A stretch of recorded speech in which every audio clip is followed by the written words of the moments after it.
God's Redeemer, in the name of God's Sanctifier. Amen. Amen. It's wonderful to be with you all today.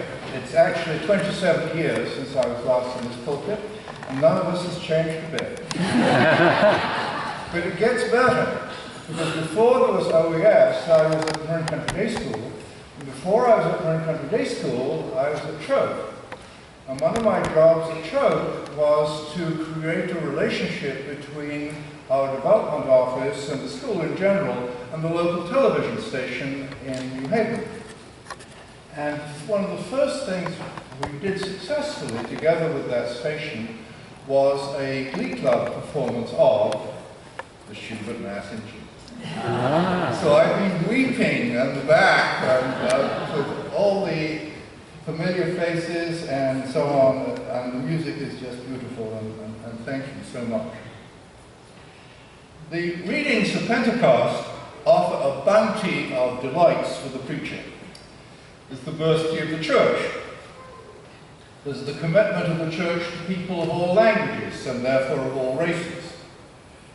We could even spend 20 minutes on the practice of speaking in tongues, which is what the Pentecostal churches do. But just as the shepherds and the angels distract us from the big story of Christmas, and the bunnies and the bonnets distract us from the big story of Easter, so I believe this may distract us from the big story today. At Christmas, God became a human being.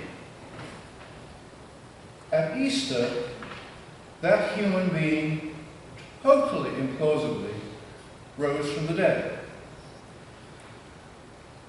And now, God comes again, bringing us comfort for sure, but also power. And it comes in two parallel stories. There's the storm and drown of the great moment when they're all up in the room and there's fire and there's wind and they all speak in tongues and it's all a great big wonderful noise. We didn't get quite as far in the story, but the people who were around assumed that the disciples were all drunk. And Peter gets up and says they can't be drunk because it's 9 o'clock in the morning. Clearly Peter had never visited a major American city. Something extraordinary happened. And this may or may not be the birthday of the church, but as far as that story is concerned, it is certainly the first day the church went public. Very public. But the other story is quite different. It's the disciples by themselves, locked in because they still were afraid of being accused as criminals. And Jesus comes and says, "Peace be with you, peace be with you." And then he breathes on them, and says, "Receive the Holy Spirit." Completely different mood. Identical act of God working with us. So, what is our call this day of Pentecost in 2017? I have three suggestions. One is the call to spread the word. We offer a religion of hope and love and forgiveness, sincerity and of truth. I cannot imagine a time in world history when folks practicing such a religion are needed more. Violence, falsehood, tribalism, revenge, separation of rich and poor, these are the conditions in which we live. In Syria, in Manchester, in London, and now in Portland, Oregon. We can, if we wish, invite our friends and neighbours into a life in which we are given hope. Hope for ourselves and power to serve others. For many years I was headmaster of different schools, and got to know many, many young parents who had, they didn't go to church, their parents hadn't gone to church, and their grandparents had only gone to church at Christmas. So they were 3 generations away from what we do in this space every Sunday. And I felt a huge hunger in these young people. They did not know, they couldn't feel that what we have to offer is for them. So, secondly, our call is to nurture our institutions. The church whose birthday we celebrate today has had a turbulent history, to put it mildly. And not all of that history has been benign at all. Some of you may remember that for 1 year we were privileged to have Colin Jones as part of our parish and part of our school. And he used to describe, before apartheid, he was from Cape Town, that they sort of formed an alternative society within the Anglican Church. But on the outside was apartheid, violence, hatred. And then there's this other group of folks who didn't buy that. And they did stuff together, and they partied, and they put on amateur theatricals, and they prayed. They were able to provide something different. And I believe we can do that again. And I believe it is terribly, terribly needed.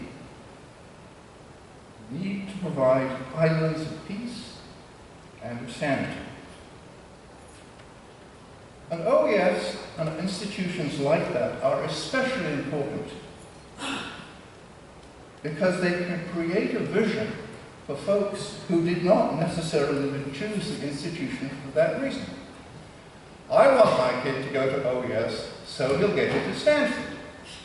They don't say, I want him to go to OES so he'll get into heaven, which would be a better idea. But the institutions like OES are able to create an environment in people's souls where they understand that there is something different. And there is something really important that goes beyond day-to-day work, day-to-day worries, day-to-day triumphs. Something deeper. I don't know how in the world we are going to shed the reputation we have gotten among so many people of bigotry and of anti-science, all of those things. I don't know how we get rid of that because it's not so. It just is not so. But we don't do it by going into our bubble. We do it by going out. So here's my third suggestion, which is that we try to live both stories. I have a young colleague in San Francisco who joined us from Texas. And when he was in high school in Texas, he was a real big pop gospeler. And at 15, 16 years old, he was constantly telling his friends that Jesus was his best friend, and it was important that they adopt Jesus as their personal savior, and he was good and obnoxious. And he would tell that story about being good and obnoxious from the pulpit. So I'm not recommending you become good and obnoxious. But if you don't get any pushback, you're probably not saying enough. If you don't challenge from your deep feelings and deep understandings of life and love and of God, then you're probably not saying enough. A little pushback is a good sign. I think we're called to be quiet without being silent. one of my favorite questions of myself and others is, if you were arrested for being a Christian, would you be found guilty?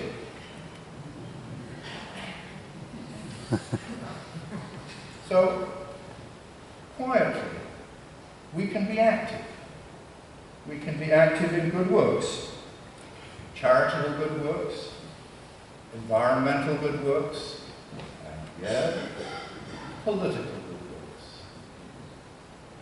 So call them. And that's what Christians do. And we derive our power and strength to do these things from the breath of Jesus in that upper room, transferred from generation to generation to generation till today. So I wish you a happy and blessed Pentecost. Let's take the power and the opportunity we've been given and do our best to use it to heal the world.